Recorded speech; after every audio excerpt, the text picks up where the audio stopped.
3 erros que você comete quando você quer mudar algo na sua vida. Seja começar a fazer um exercício, fazer uma dieta, mudar de emprego, fazer aquela transição de carreira. Se você não está tendo sucesso nesse algo que você decidiu mudar, você está cometendo esses 3 erros e eu vou te explicar aqui quais são e como você superá-los. Mas antes disso, já quero te convidar para você se inscrever aqui no canal, deixar o seu like. Meu nome é Ellen, sou coach de produtividade feminina e nesse vídeo a gente vai dar dicas para você ser uma mulher acima da média. Primeiro erro: você pensa já no seu destino final, mas não sabe aonde você está agora. Num processo de coach, a gente costuma falar que vai levar o coach do ponto A para o ponto B. Para a gente definir esse ponto B, que é a meta, por exemplo, dentro de um processo de coach ou uma meta maior, que é a meta da vida, o coach precisa saber quem ele é. Então, o que eu quero trazer para você é o seguinte: você precisa entender quem é você, o que está funcionando para você hoje, o que não está mais funcionando para você hoje, quais foram os pontos altos e os pontos baixos que você passou até agora, o que você não quer mais para a sua vida. Isso vai te direcionar para você entender quem é você hoje, para você começar a vislumbrar um eu do futuro. É como você, se você não pensar nisso, é como você fosse assim: eu quero viajar para Nordeste, vamos supor. Mas para a gente traçar a rota, até seja de carro, de avião, de trem, você precisa ter um ponto de partida. Você não pode falar assim, eu vou sem saber um ponto de partida. E mesmo quando a gente está naquelas viagens que vai parando aos pouquinhos, a gente tem os nossos pontos de partida. Então é importante você se avaliar. Quem é você hoje? Quando eu entendi que eu precisava parar e avaliar quem era a Ellen hoje, eu comecei a perceber que eu estava extremamente cansada, eu estava com esgotamento físico e mental, eu estava trabalhando de segunda a segunda, sem folga, eu não estava fazendo muito esforço e pouco resultado. Esse pouco resultado era na vida financeira, era na vida pessoal, era comigo mesma, no meu corpo, na minha parte de autoestima. E quando eu parei e comecei a avaliar quem eu era naquele momento, eu comecei a entender o que cabia e o que não cabia mais na minha vida.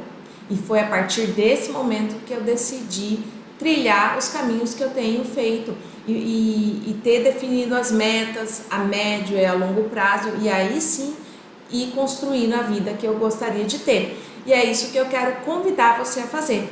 Você parar nesse momento e se avaliar.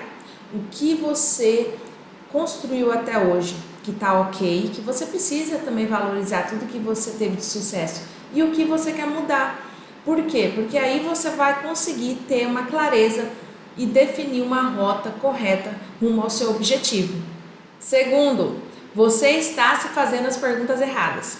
Provavelmente, se eu te perguntar o que você quer da sua vida, o que você quer mudar da sua vida, o que você está insatisfeita com a sua vida, ou por exemplo, se você quer emagrecer, o porquê você quer emagrecer, talvez quando alguém te perguntar isso, ou você escutando aqui o vídeo, você não tenha a resposta pronta, fique como se fosse uma tela branca na sua mente.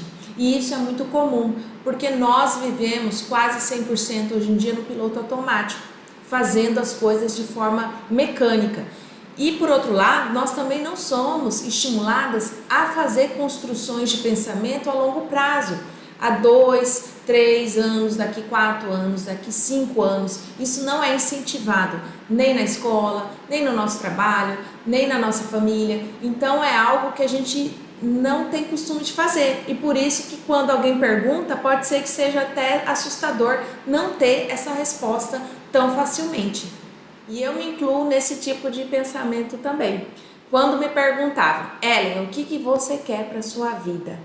Não via nada muito detalhado. Eu sempre pensava assim, eu quero ter uma carreira sólida, eu quero encontrar uma pessoa, casar, ter filhos, poder viajar, ter uma vida estável, mas nada metrificado, nada com datas, nada bem planejado, em quanto tempo isso, Se a gente não faz esse tipo de detalhamento, as coisas ficam muito soltas e a nossa mente ela tende sempre a ficar ou demais no passado ou demais no futuro. E aí, no passado demais, você acaba ficando uma pessoa mais depressiva. Se você fica no excesso do futuro, esperando que as coisas aconteçam de uma maneira mais mágica, você também tem a ansiedade. E aí o certo é a gente nos equilibrar e trazer o foco para o agora. A gente só consegue controlar o que está vivenciando hoje, mas a gente pode, baseado nisso, começar a falar, bom, deixa eu planejar minha vida para que daqui 5 anos eu tenha isso, que eu possa usufruir de uma viagem, de uma vida mais tranquila, entende? Você precisa ter essa capacidade de você começar a pensar a médio e a longo prazo. E agora me fala, você também já se sentiu assim? Quando alguém pergunta para você o que você quer da sua vida ou como você espera estar daqui 1 ano, 2 anos, parece uma tela branca? Então a pergunta que eu quero que você comece a se fazer é diferente. O que você não aceita mais na sua vida? O que você não quer mais para sua vida? Por exemplo, comigo, eu comecei a pensar o que eu não quero mais para minha vida.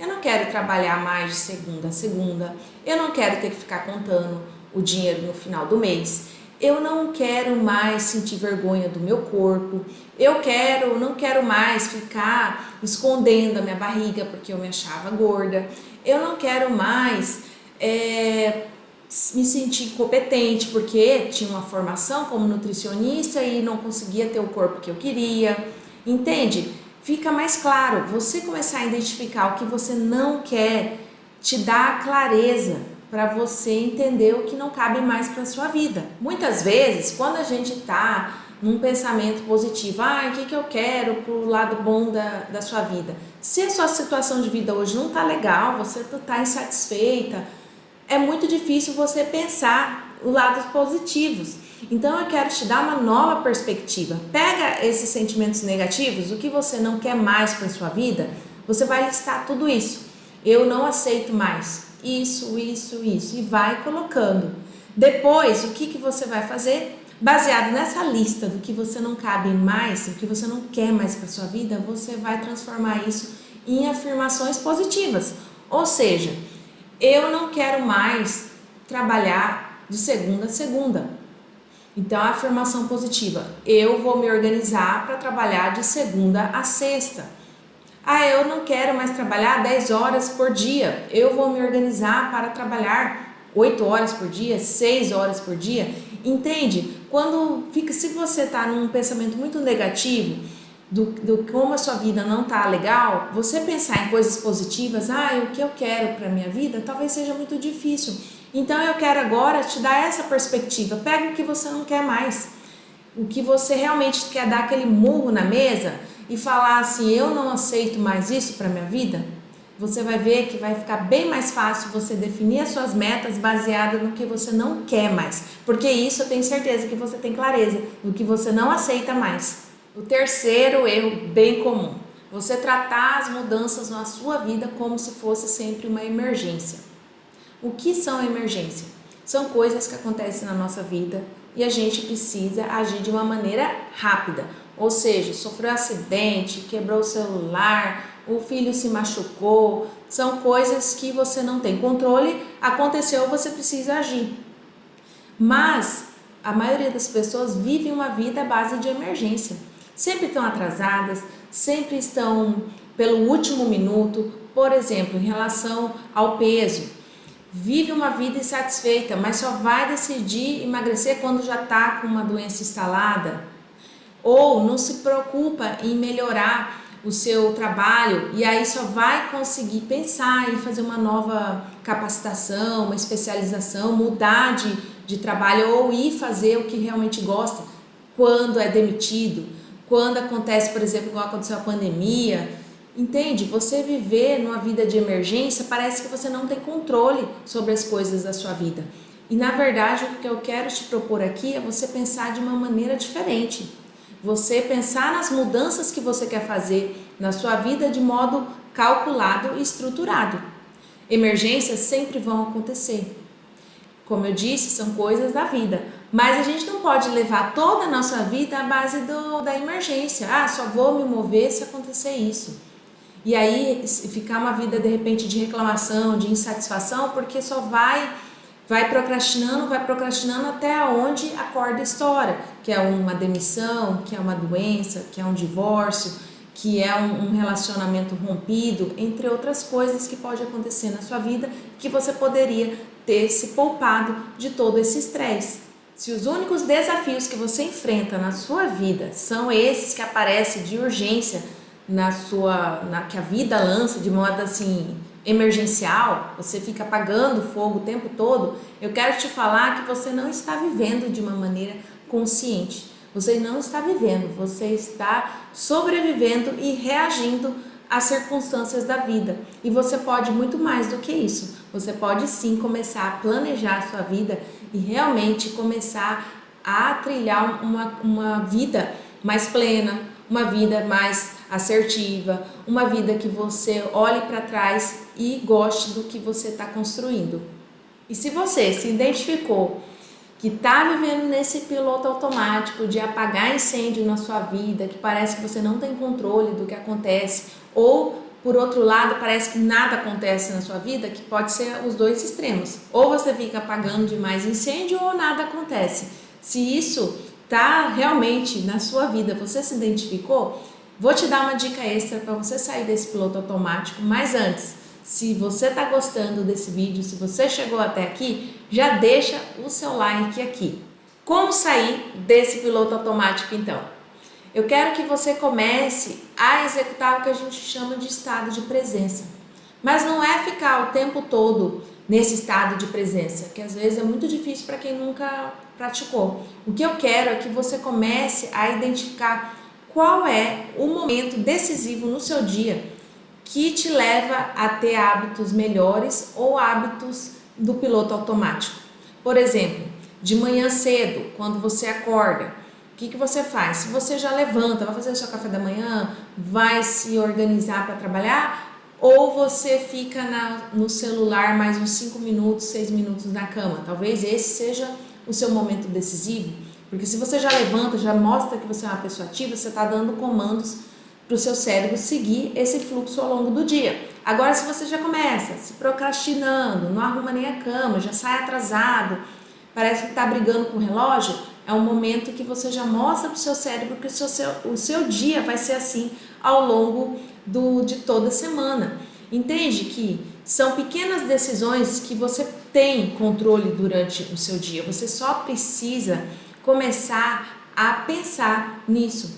Deixa eu ver aonde eu posso fazer diferente para que eu quebre esse ciclo do piloto automático da minha vida, de que tudo parece ser uma grande emergência. Agora que você já identificou o seu momento decisivo, eu quero que você comece a aplicar a técnica do poder dos 5 segundos da autora Mel Robbins. Essa técnica, a autora no livro, ela coloca o seguinte, que ela mudou a vida dela, ela mudou a vida de várias pessoas que pararam de fumar, pararam de beber, emagreceram, trocaram os hábitos, maus hábitos mesmo de vida por bons hábitos, mudaram de carreira, largaram a procrastinação, começaram a fazer exercício físico, tudo porque fez essa técnica. Como que funciona essa técnica? Vou te explicar. Quando você estiver nesse momento decisivo, que para você parece ser muito difícil mesmo você se colocar em uma ação diferente, você vai contar de 5 até 1. Precisa ser realmente de maneira decrescente. Então você vai começar 5, 4, 3, 2, 1 e se afasta. Ou faz a ação que você quer. Por exemplo, se você está querendo emagrecer, toda sexta-feira no seu serviço tem a festinha lá de confraternização de final de semana. E aí tem um monte de coisa que você não quer comer. Parece ser difícil? Que você quer confraternizar, mas não quer comer lá? Você pode estar lá. Só que aí na hora de você tiver essa vontade de comer, você vai fazer isso. Você vai contar os 5, 4, 3, 2, 1 e vai falar para você, eu não vou comer, eu só vou desfrutar do ambiente. Ou, se é muito difícil para você, vai se afastar. Essa ação, ela faz um reset no seu cérebro, é como se você estivesse reiniciando e tomando controle das suas decisões. Então você pode aplicar essa técnica o tempo todo. Por exemplo, seu filho está fazendo arte e aí você não quer brigar com ele, não quer perder o controle, viu que ali você vai perder o controle, você respira, faz a técnica 5, 4, 3, 2, 1, afasta um pouco e volta, e aí você vai tomar uma decisão mais consciente, você vai retomar o controle para você e sair do piloto automático. Eu quero que você comece a aplicar essa técnica e depois volte e coloque aqui para mim os resultados que você está tendo. Até o próximo vídeo. Tchau, tchau!